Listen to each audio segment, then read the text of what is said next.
Hey,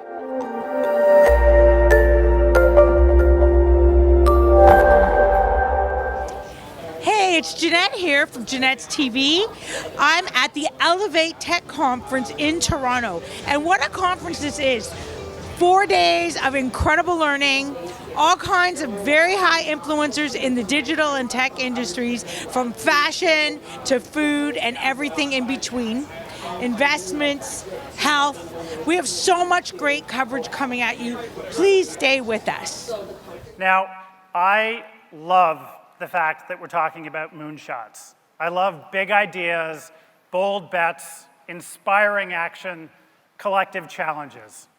Now, I've actually been a fan of the original moonshot for quite some time. And by that, I actually mean going to the moon.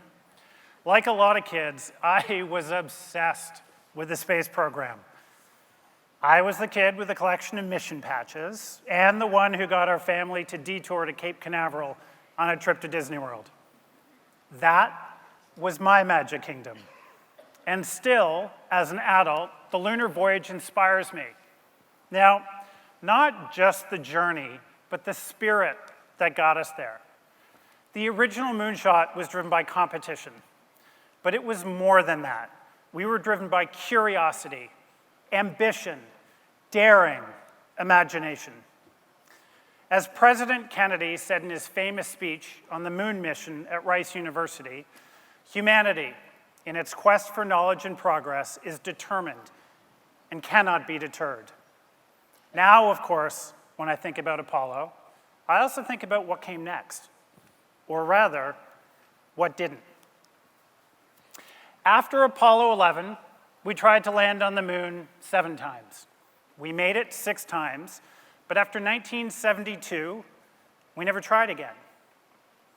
Now, we've sent robots, probes, and satellites to the moon and further, but no human has been beyond near-Earth orbit in over 47 years. So I think it's fair to ask, why not? Now, maybe it was the cost.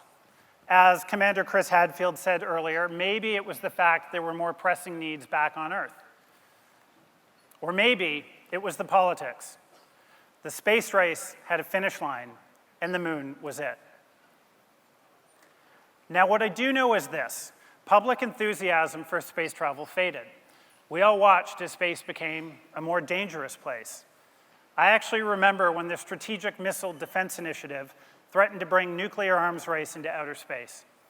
And then, accidents and disasters called into question the entire enterprise. From that time until recently, it's been hard to say if we should think of something, or space, as something mundane or something dangerous, a waste of resources, or a critical next step for humanity. Now, I don't say this to disparage space programs. I really don't. And after watching Chris Hadfield, I really, really don't. But I actually think this habituation process is kind of normal. Humans are adaptable. We get used to new technologies fairly quickly. We find them exciting, but then just as quickly, we find them boring. For any new tech, no matter how amazing, the awe wears off. And in its place comes a fair deal of apathy, which in turn drives disbelief and even distrust. If you look back at history, you'll see this again and again with tech. Think about it. It happened with new forms of transportation: trains, cars, airplanes. And it's happened with almost every new form of communication: the telegraph, telephone, movies, radio, television. Each of these things were blamed for the ills and evils of a changing society. Now, after the shine wears off, and it always wears off, it does take society some time to figure out what we want from these new technologies. What do we want to throw away? What do we want to keep? So not only is this the 50th anniversary of Apollo 11, it's also the 50th anniversary of another event from 1969 that would forever change our world and the way we relate to one another. On October 29th, 1969, 10:30 p.m. Pacific time, two computer scientists from UCLA attempted for the first time ever to log on to another computer 350 miles away at the Stanford Research Institute over a prototype communications network called ARPANET. They got through the first two letters of login, LO, before the system crashed. And thus, the internet was born, with LO, as in, lo and behold, 50 years ago next month. Now, everything that defines our world today can be traced back to that moment. LO, all the connections made, messages sent, families united. LO, all the global commerce, on-demand supply chains, disrupted industries. LO, video chats, filters, emojis. LO, all of you in this room today, every post on social media, every hashtag, LO. Everything. And yet, it feels lately that after a period of real enthusiasm for everything online, we've moved beyond the moon landing phase to this time where the value of the internet and the online world is much in question and its future in doubt. And I wonder if 50 years from now, we won't have seen the benefits of connectivity go any further than they have. We won't have gone online any further than we have now. Social media, in particular, has taken a lot of heat. And this antipathy is not without its reasons.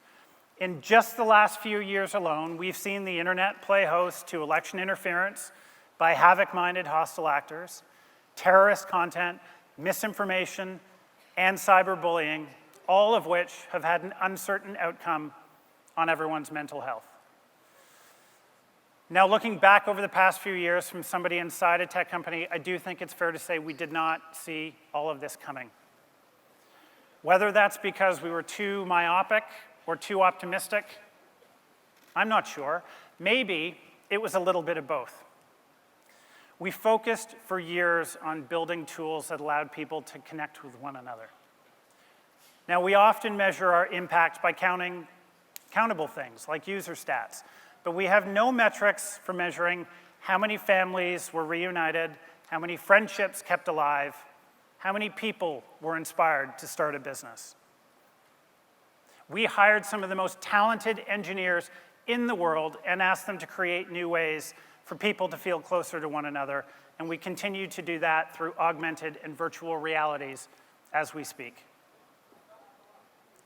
But it's also true that with regard to Facebook specifically, there were times we were too slow to act, too slow to appreciate the impact of misinformation or the risks of third-party data misuse. We're a global company with a global footprint, which means we have a global responsibility to ensure the systems we design don't unintentionally produce negative outcomes that we haven't anticipated. On a fundamental level, we recognize it's not just enough to connect people. We need to make sure those connections are positive. It's not just enough to give people a voice. We need to make sure it isn't used to harm others. And it's not just enough to give people control over their own information. We need to make sure their information is protected. We are on the front lines addressing the critical issues facing the future of the internet. Whether by action or inaction, some of that is our own doing, and we recognize and accept that, just as we recognize and accept it's our responsibility to address the issues. But we can't do it alone, because the issues we face are bigger than Facebook. The challenges before us are not ours alone. They are industry-wide and require industry-wide solutions. It's going to take all of us. Now, I'm standing on this stage talking with all of you today because I want you to know some of what we're doing to protect the future of the internet. And perhaps we can still do that with curiosity, ambition, daring, imagination.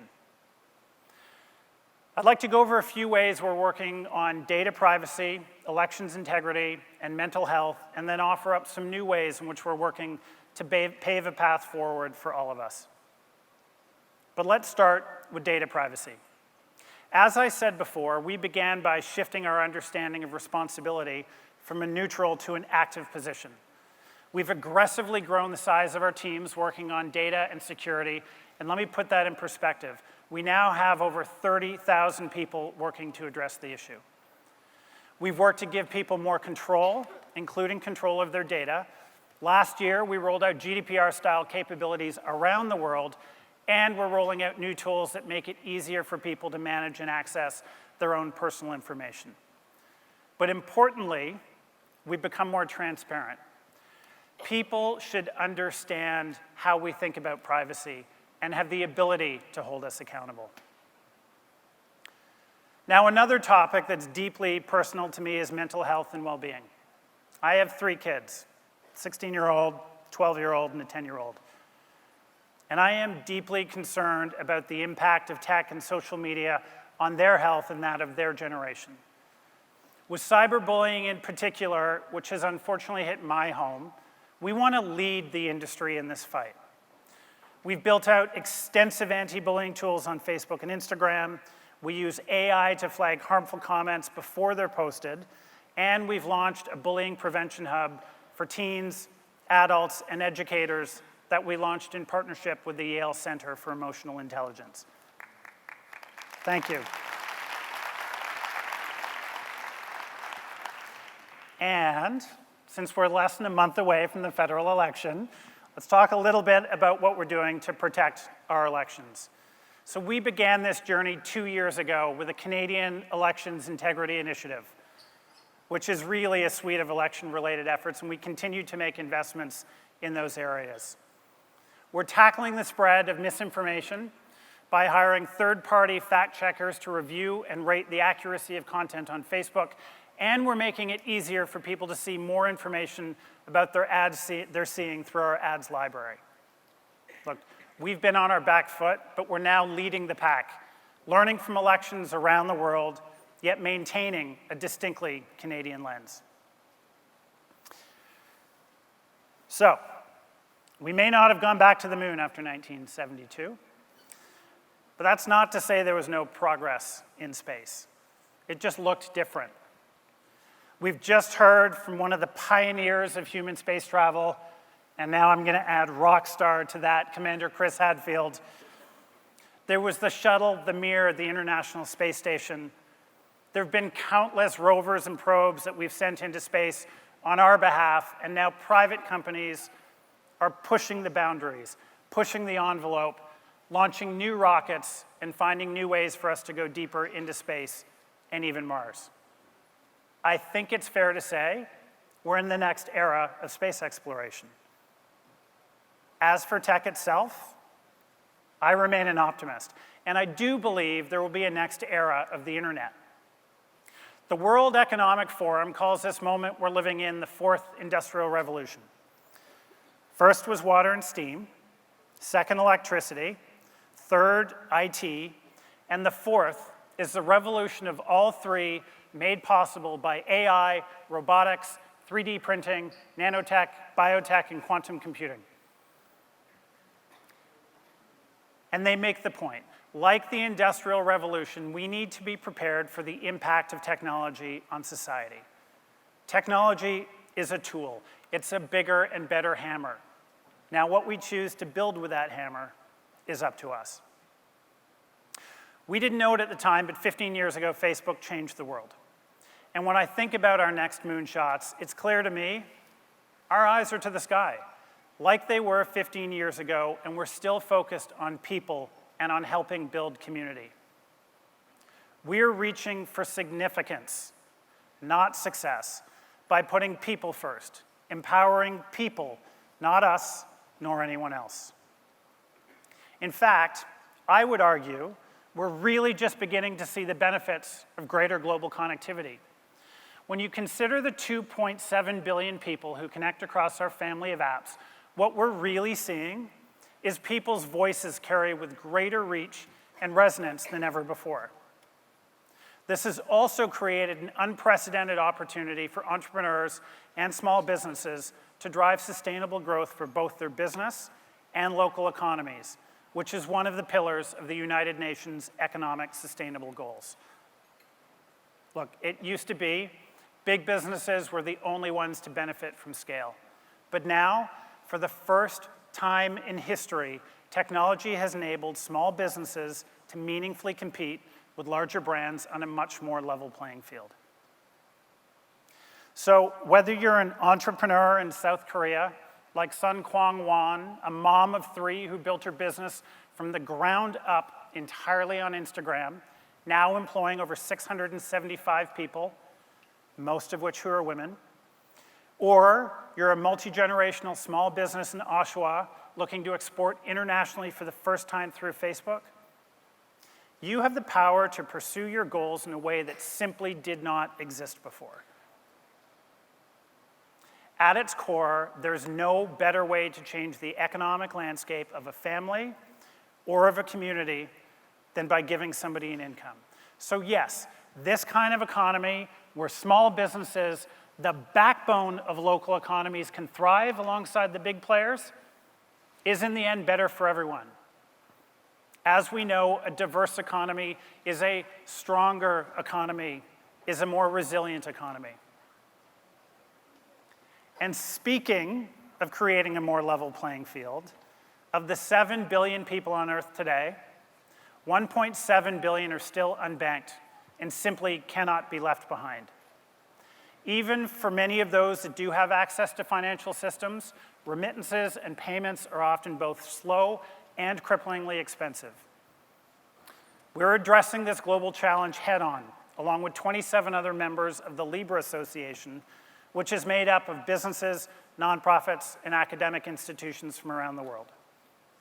Together, we're working to build Libra, a simple global currency and financial infrastructure that is mobile, stable, fast, scalable, and secure.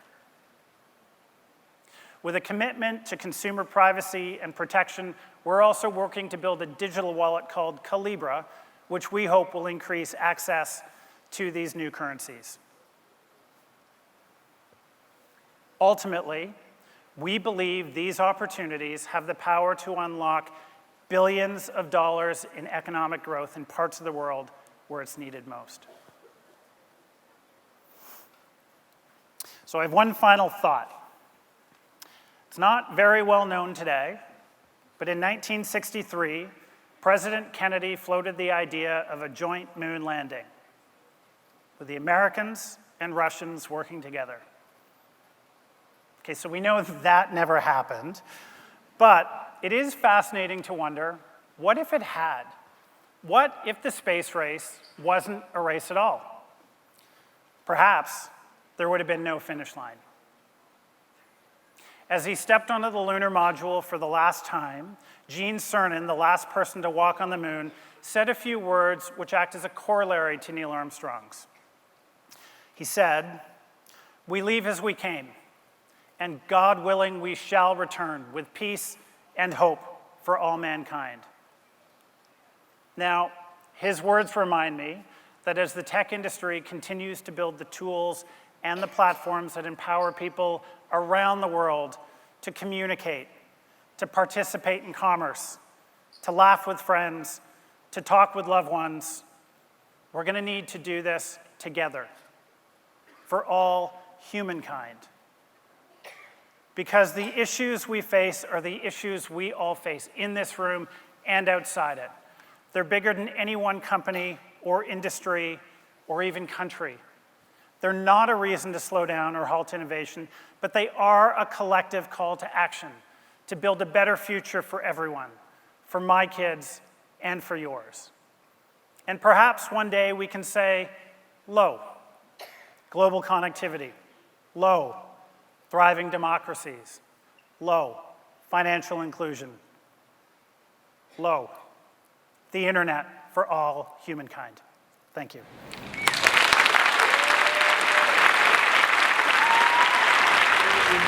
Thanks for being with us today on Janette's TV. I'm your host, Janette Burke, signing off. Please remember to like, comment, and share all our posts with your family and friends. You will find us on Facebook, LinkedIn, Twitter, Pinterest, Vimeo, YouTube, you name it, we're there. Hashtag Janette's TV. And until next time, continue to be fabulous.